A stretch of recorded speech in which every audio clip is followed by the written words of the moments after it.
நாடாளுமன்ற மற்றும் சட்டமன்றங்களில் மாற்றுத்திறனாளிகளுக்கு 7% இடஒதுக்கீடு வழங்க உரிய சட்டம் கொண்டுவர கோரிய வழக்கில் மத்திய அரசு பதிலளிக்க சென்னை உயர்நீதிமன்றம் உத்தரவு பிறப்பித்திருக்கிறது. இது தொடர்பான அண்மை செய்தியை பார்த்து வருகிறோம். விவரங்களோடு இணைகிறார் நம்முடைய செய்தியாளர் மதியழகன். விவரங்களை வழங்கலாம்.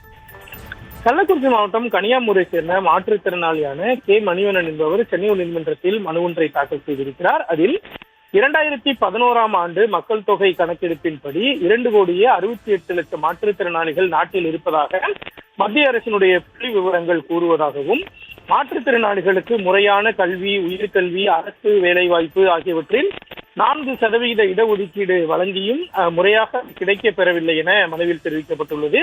நாடாளுமன்றம் மற்றும் சட்டமன்றங்களில் மாற்றுத்திறனாளிகளுக்கு 7% இடஒதுக்கீடு வழங்க வேண்டும் என தேர்தல் ஆணையத்திடம் கடந்த 2023, 2024ஆம் ஆண்டுகளில் மனுக்கள் அனுப்பியதாகவும், அதற்கு பதிலளித்த தேர்தல் ஆணையம் இந்திய அரசியல் அமைப்பு சட்டத்திலும் தொகுதி மறுவரை சட்டத்திலும் வழிவகை செய்யப்படவில்லை என கூறியதாக மனுவில் தெரிவிக்கப்பட்டுள்ளது.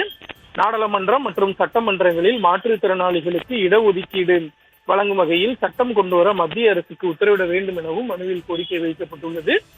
இந்த மனுவை விசாரித்த தலைமை நீதிபதி MM ஸ்ரீவத்சவா, நீதிபதி G அருள்முருகன் அமர்வு மத்திய அரசு, அதாவது மனு குறித்து மத்திய அரசு பதிலளிக்க உத்தரவிட்டு விசாரணையை 4 வாரங்களுக்கு ஒத்திவைத்தது.